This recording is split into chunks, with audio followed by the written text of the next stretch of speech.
আসসালামু আলাইকুম, welcome back to my channel. আশা করি সবাই ভালো আছেন। আবারও একটি নতুন রেসিপি আপনাদের মাঝে শেয়ার করব। চিংড়ি মাছ দিয়ে কচুরলতি রান্না করার রেসিপি।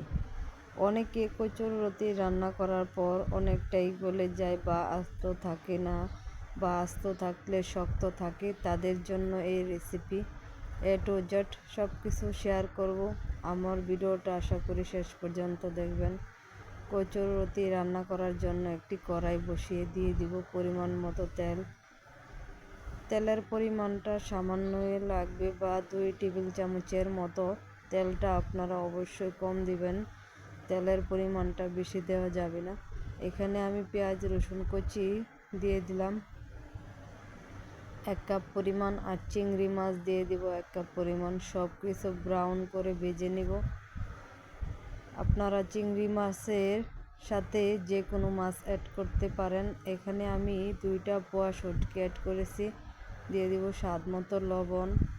মশলার পরিমাণটা আপনারা আপনাদের টেস্ট বুঝে অ্যাড করবেন। এখানে আমি কম মশলা দিয়ে রান্নাটা করব। দিয়ে দিব 1/2 চামচ মরিচের গুঁড়া, 1/2 চামচ হলুদের গুঁড়া। সবগুলো মশলা যখন কষানো হয়ে যাবে, তখন এখানে আমি অ্যাড করব সামান্য পরিমাণ পানি দিয়ে আমি চিংড়ি মাছ আর সবগুলো মশলা কষিয়ে নিব।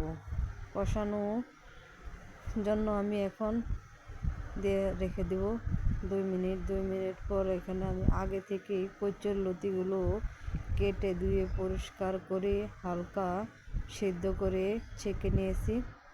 এখন আমি বাকি রান্না করার জন্য এখানে দিয়ে দিলাম। আপনারা চাইলে কচুরলতি চিকন বা ছোট ছোট করে কিউব করে কেটে নিতে পারেন। এখানে 3 থেকে 4টা কাঁচামরিচ মাঝখান দিয়ে কেটে রেখেছি, দিয়ে দিলাম। ঢাকনা দিয়ে ঢেকে দিব রান্না। এখানে আমার 50% রান্না করা হয়ে গেছে। পুরোপুরি রান্না যতক্ষণ আমার পানিটা শুকানোর আগ পর্যন্ত আমি রান্না করে নিব।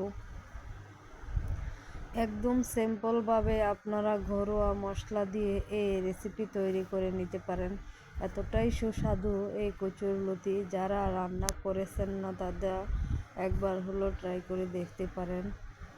পানিটা শুকিয়ে গেছে, এখন আমার পুরোপুরি রান্নাটা শেষ।